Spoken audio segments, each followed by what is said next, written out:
الصباح نعست باش نفيق. واش عندي في بالي خصني نفيق لصلاة الصبح؟ خلقت لغاية وهي العبودية وهي عبادة الله، وأول حاجة خصني نديرها هي نصلي الصبح. واش الإنسان عنده هاد الغاية وهذا المقصد وهذا الهدف الذي من أجله خلقه الله؟ هذه هي الحكمة من خلق الإنسان. وما خلقت الجن والإنس إلا ليعبدون. واش نيت حنا كنتذكروا لاش تخلقنا؟ اللي بغى يجاوبنا على هذا السؤال هو حياتنا. النهار كله اش كنديروا؟ واش كنديروا شي حاجه كتخدم هذه الغايه التي من اجلها خلقنا؟ شحال النسبه ديال الامور اللي كنحققوا بها العبوديه لله تعالى، تنحققوا بها الغايه التي من اجلها خلقنا؟ كتلقى الا مخرتي دوك الصلوات مره مسبوق مره، تنهضر بعدا على اللي تيصلي. اما اللي ما تيصلي دابا نعاود نهضر معاه حتى نكملوا هادشي. يعني الانسان اللي تيصلي وكيلقى في النهار 5 صلوات، شحال فاش دوزتيهم كاع؟ نص ساعه، ساعه، و 23 ساعه فين مشات؟ تلقى كل هذه الدنيا.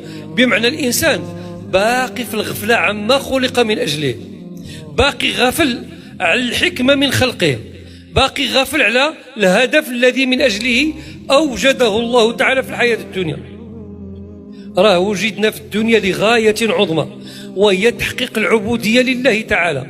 وتحقيق العبوديه ما خلاها الله حتى لشي حد، علمها لنا الله تعالى اما في كتابه او على لسان نبيه صلى الله عليه واله وسلم. بين لنا الصلوات كي تكون والاوقات ديالها، بين لنا الصيام والوقت ديالو، والحج والوقت ديالو، وبين لنا الزكاه والوقت ديالها، وبين لنا النوم متى تيكون ومتى ما تيكونش.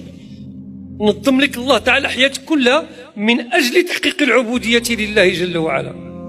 لكن ايها الاخوه، عموم الناس حاشا الحضور الكريم، اكثر الناس في غفله عن هذا.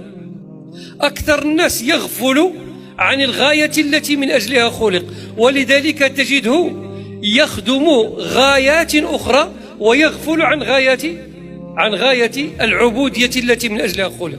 تلقى الانسان ديها كي قلت لكم في الدنيا، يعني كتلقى 90% ديال النهار تنديروه كله للدنيا. الا ما كانت 99، انا حشمت نقول 99. وكتلقى امور تاع الدين الانسان ما عندوش وقت يقرا فيه القران، ما عندوش ورد القران، ما عندوش بان الصلوات الخمس يحرص يمشي عليه الاذان في المسجد باش يتمكن من صلاه الرواتب مثلا.